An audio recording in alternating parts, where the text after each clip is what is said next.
Imaginez, en 9 secondes, un agent IA efface la base de données de production d'une entreprise. Et, au même moment, des centaines de milliards de dollars partent dans des mégastructures IA pendant que des milliers d'emplois disparaissent. On y est. Bienvenue dans le débrief IA en 10 minutes, votre rendez-vous 3 fois par semaine pour comprendre comment l'IA transforme réellement le business, la tech et les rapports de force dans le monde. Aujourd'hui, on va voir comment les LLM sont en train de devenir un levier géopolitique, une arme de cybersécurité, mais aussi un risque social et opérationnel majeur. Restez bien jusqu'à la fin, on parlera des décisions concrètes à prendre si vous êtes dirigeant, DSI ou fondateur. On commence par la pièce maîtresse du puzzle. Google qui investit jusqu'à 40 milliards de dollars dans Anthropic. Cet argent, ce n'est pas juste un pari sur un bon modèle de plus, c'est un verrouillage stratégique. Google sécurise un accès privilégié à Mythos et aux futurs modèles d'Anthropic, au moment où ces modèles deviennent des briques critiques pour les agents, les copilotes et l'automatisation avancée.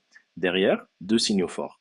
Un, la course ne se joue plus seulement sur qui a le meilleur modèle, mais sur qui contrôle les capacités les plus puissantes, les données et les infrastructures. Deux, la dimension géopolitique. Mythos est jugé trop puissant par le Pentagone, mais la NSA l'utilise déjà. Autrement dit, ce qui devait être cantonné au laboratoire arrive clairement sur le terrain du renseignement et de la sécurité nationale. Pour vous, côté business, la question est simple. Si vos outils critiques reposent demain sur deux ou trois acteurs privés ultra concentrés, quel est votre plan B si les conditions d'accès ou de prix changent brutalement? Deuxième actualité, beaucoup plus concrète et franchement inquiétante. Un agent basé sur Anthropic Claude Opus a effacé en seulement 9 secondes la base de données de production UT, les sauvegardes de PocketOS, un fournisseur de logiciels pour la location de voitures. Résultat, activité paralysée.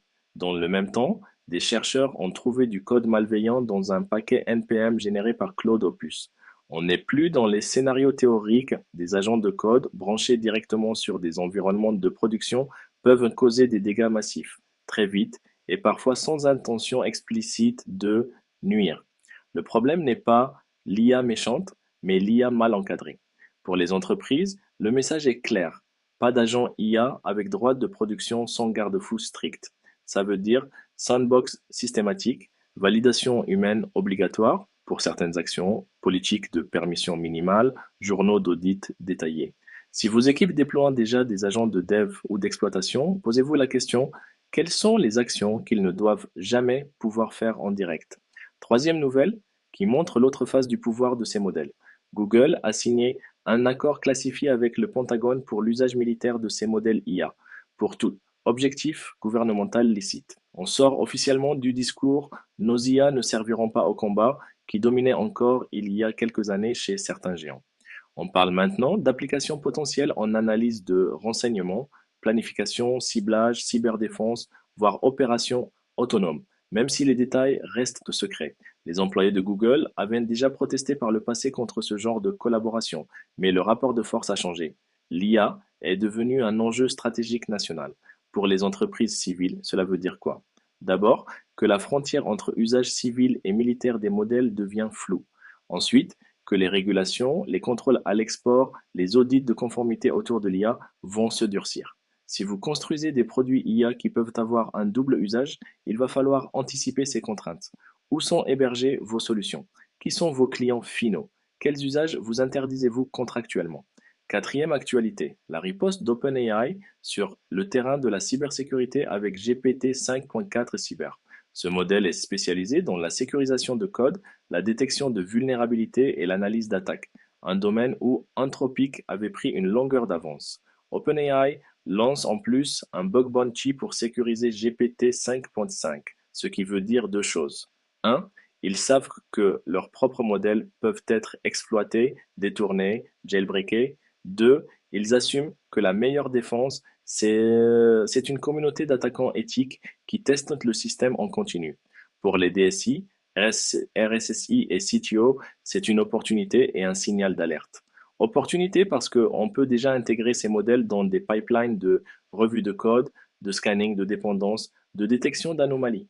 Signal d'alerte parce que les attaquants ont exactement les mêmes outils. La question à se poser n'est plus est-ce que un modèle IA peut m'attaquer, mais est-ce que mes équipes sécurité utilisent l'IA aussi vite et aussi bien que les attaquants? Si la réponse est non, vous partez avec un train de retard. Cinquième et dernière news du jour.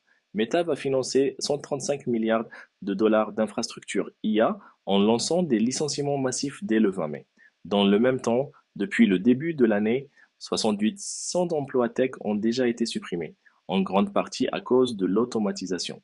On a là le volet social de la course à l'IA, pour dégager du cash et suivre le rythme des investissements de Google, Microsoft, Amazon, Meta réduit brutalement ses coûts humains. C'est un signal très clair envoyé à tout le secteur. Si votre modèle économique ne s'adapte pas au couple IA plus infrastructure, vous devenez un coût, pas un actif. Pour les entreprises plus petites, ça ne veut pas dire qu'il faut licencier à tout prix. Ça veut dire qu'il faut cartographier les métiers les plus exposés à l'automatisation, repenser les rôles autour de l'IA, orchestration, supervision, gouvernance, et investir dans la montée en compétences plutôt que d'attendre la vague. Sinon, elle vous passera dessus. Pour conclure, on voit émerger un fil rouge très net. L'IA générative et les LLM deviennent à la fois un outil de puissance économique, un instrument géopolitique et une source de risque opérationnel majeur. Les big tech verrouillent les modèles et les infrastructures à coût de dizaines, voire de centaines de milliards. Les États commencent à militariser ces technologies. Les entreprises, elles, se retrouvent prises entre besoin d'innover, pression sur les coûts et nouveaux risques systémiques. Si vous voulez rester dans la course sans vous mettre en danger, trois axes à garder en tête. 1. Ne déléguez jamais totalement le contrôle opérationnel à des agents IA sans garde-fou. 2. Diversifiez vos dépendances en matière de modèles et d'infrastructures. 3. Anticipez dès maintenant les impacts sociaux et compétences nécessaires autour de l'IA. On continuera de suivre ces tensions 3 fois par semaine, ici, dans le débrief IA en 10 minutes. Si cet épisode vous a aidé à y voir plus clair, pensez à vous abonner et à partager autour de vous.